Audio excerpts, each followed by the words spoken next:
Punch Out Boxing. I'm delighted to be here with Ellis Steward, right here at home at Essex Fight Academy, which, as I was saying, I've been past numerous times, so long past time that I actually stopped by and saw you all. So, first of all, how are you? Good summer? Yeah, I'm all good, thank you. Yourself?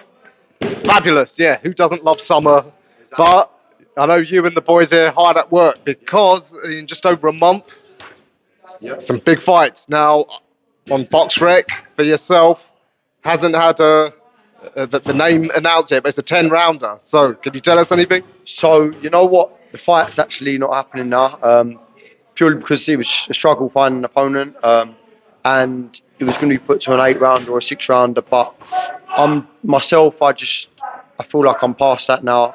I've done my apprenticeship, and I'm ready for more. I wanted either a title fight or an English title eliminator or something, which we was pushing for, but opponent-wise, it didn't work out for whatever reason. A few people were injured, a few people couldn't do it, a few people turned it down. So it's one of them. Is what it is, but I look on to bigger and better things. Yeah, as you said there, you've done your apprenticeship. I remember, I think I spoke to you just before your debut. It's been 3 years. That 3 years has flown by, but you've been progressing steadily the old-fashioned way. 12 fights in, um, under the radar on the small hall scene, which is difficult to do nowadays. A lot of the promoters seem to want to push everyone like they're an Olympic medalist, but under your dad's tutelage, come on nice and steadily, and now you think you've got all the tools you need for that championship level. Yeah, 100%. I think it was all about timing. I didn't have a massive amateur career, so I had to build my way up slowly. And the 12 fights I've done that. I've had some tough opposition, and I've learned a lot along the way. So I know that I'm more than ready. I spar with some good boys, as I say, Lions and Brad in there every week, as well as other boys. So I know my level. And I know that I'm ready to step up. So yeah, it's just getting that right fight now, and getting in there and getting it done. Yeah, absolutely. Yeah, I mean, having Linus and Brad to spar with, I mean, God, can't get much better than that. 100%, yeah, it's perfect.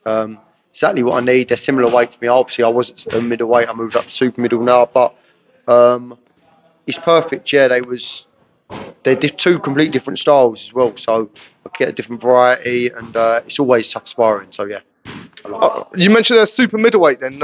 That's going to be your championship level weight? Yeah, that's correct. So I boxed super middle in my last two fights. First fight, I feel difference in power as well. I didn't have many stoppages before. And since moving up, I stopped the first one.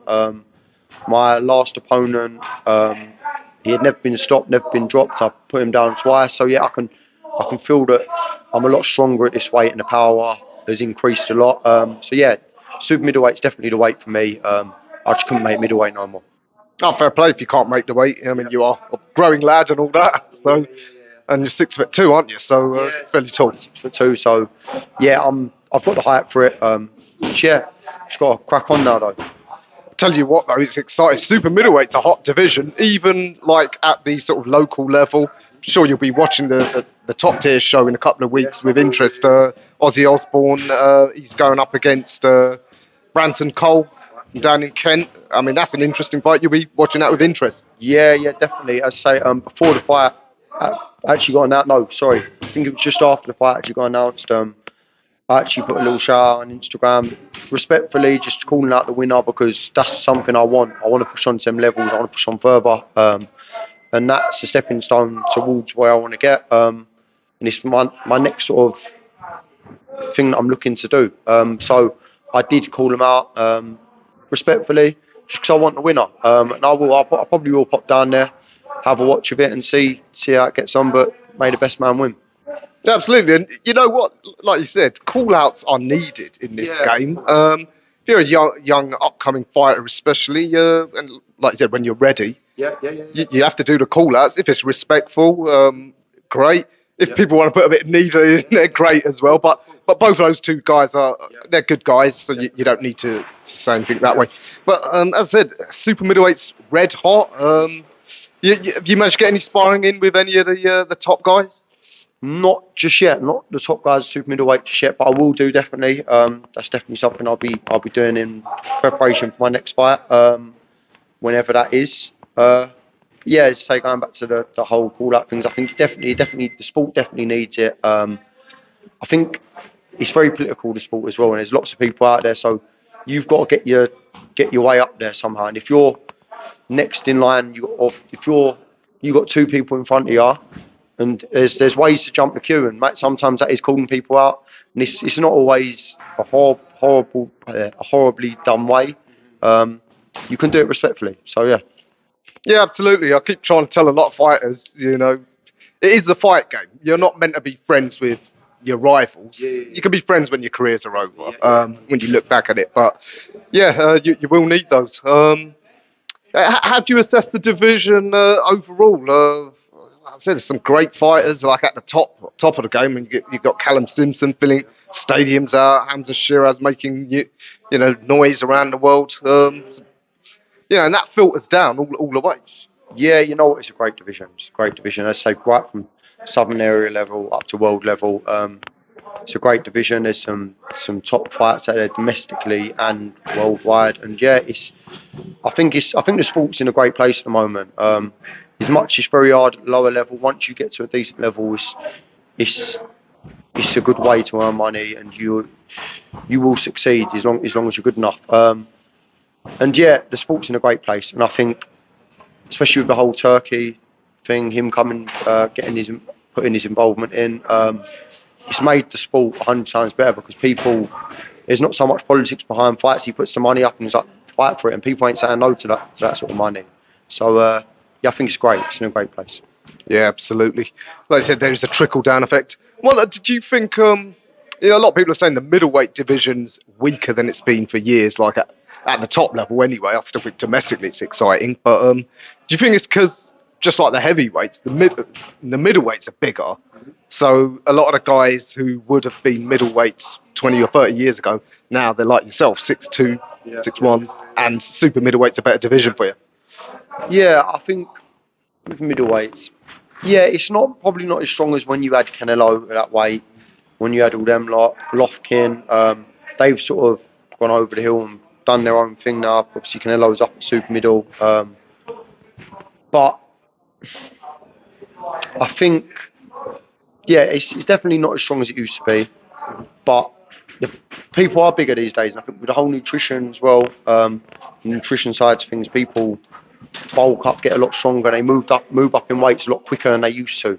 They used to spend 5, 6, 7, 8, 9, 10 years at a weight, whereas now sometimes people are ploughing through the weights. They start at welterweight and they're up to super middleweight in no time within the space of a 10-year career. That's 4 different weight classes. So I think the game has definitely changed. I think that's due to the scientific side rather than people just being lazy and not wanting to make weight. They're doing it in the right way. Yeah, absolutely. I think, as you said, the scientifics are all these modern nutritionists. They can analyse your body, what foods you can eat and can't eat. Do you make use of those at the moment? Yeah, I've got a nutritionist. Yeah, Jack Cope. Shout out to him. He's a great guy, and he knows his stuff. He's changed my career. He has in the last. I've had him for the last 3 fights, I believe. My last 2 fights, my 3rd fight. Since moving up super middleweight, he helped me move up. He advised me to move up as well. And yeah, he's honestly changed my life for the better. So shout out to Jack. Fantastic. Yeah. Nowadays, to get to the top, you do need all these sort of supplementary support teams. All right. So you said that fight, September the 13th, for you is at the moment it's off, or you've got another date in mind? It will definitely be before the end of the year. I'll definitely have something. But listen, I've fought 12 times in the last 2.5 years, so it's not like I haven't been active. I don't mind a little break, and I'll wait for the right fight to come up. Definitely. And obviously, your dad, one of the quiet men of the boxing coaching, but he's doing such a great job with you guys. Is he extra tough on you because you're his son? You know what? He's just as tough on all of us. Me, Linus, Brad. He's tough on all 3 of us. He sees us all as his son. He treats me no different to he does them. I wonder, when he talks about your development and your career, is he a lot more realistic like with you because he's your dad and he knows you? Can he tell you like more openly where you're going wrong and what you need to do better, that sort of thing? I mean, he's always critical. He's always critical with me. you're not doing this right, you're not doing that right. You've got to get this right. He wants everything. He's perfectionist. That's what he is. And it works for me. Like I love that. But he'll definitely tell me if he thinks I'm not ready for a certain fight yet, and I want the fight. He'll sit there and he'll tell me, "Listen, I don't think you're ready for that yet. Give it another fight or so, and we'll be there." But he's very realistic. He's not deluded around the sport, and he knows how it works. Interesting. Yeah, I'm going to hope to try and talk to your dad, Terry, in a bit, because he doesn't talk much. But I'll make sure he does. I'll make sure he does. well, that'd be good because, as you know, in boxing, there's a lot of wacky boxing dads out there who make it about themselves. Definitely, he's one of the quiet ones. He don't like getting too involved in interviews. He says the boxer's the boxer, he's the trainer. He said he stays in the background, does the training, the boxer does their talking, and he lets them get on with it. Usually a good sign that the coach knows what he's doing, because the dads who want to be all in at the front usually don't know what they're talking about. Not talking about anyone in particular, but I think the fans know what I mean. All right, Ellis. Great catching up with you. Yeah, it's been a good progress over this 3-year sort of report card to get off you, and yeah, hopefully we'll see you end of the year in a big fight. Yep, we will do 100%. Thank you very much. Cheers.